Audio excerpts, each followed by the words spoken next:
தாய் தமிழ் உறவுகளுக்கு வணக்கம். விஜய் ராஜினாமா மக்கள் கண்ணீர்.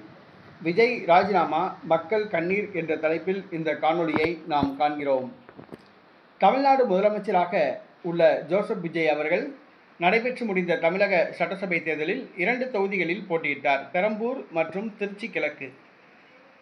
ஒரு தொகுதியான பெரம்பூர் தொகுதியை தக்க வைத்துக் கொண்டு திருச்சி கிழக்கு தொகுதி சட்டமன்ற உறுப்பினர் பதவியை ராஜினாமா செய்தார்.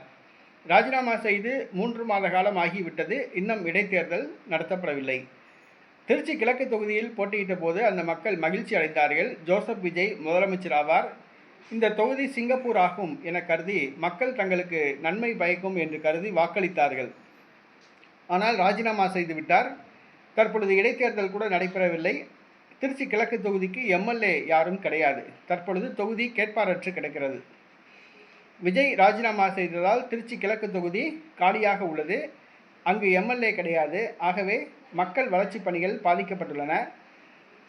கொசு மருந்து அடிப்பது கிடையாது, குப்பைகள் அல்ல ஆள் வருவது கிடையாது, சாக்கடை ஆறு போன்று பாய்கிறது, தெருவிளக்குகள் சரியாக எரிவதில்லை, மக்கள் பணிகள் மேற்கொள்ளப்படவில்லை. இதனால் திருச்சி கிழக்கு தொகுதி மக்கள் கவலையில் உள்ளனர். தற்போது எப்போது இடைத்தேர்தல் நடக்கும், தங்கள் தொகுதிக்கு எப்பொழுது எம்எல்ஏ வருவார் என்று ஆவலுடன் காத்து கொண்டிருக்கிறார்கள்.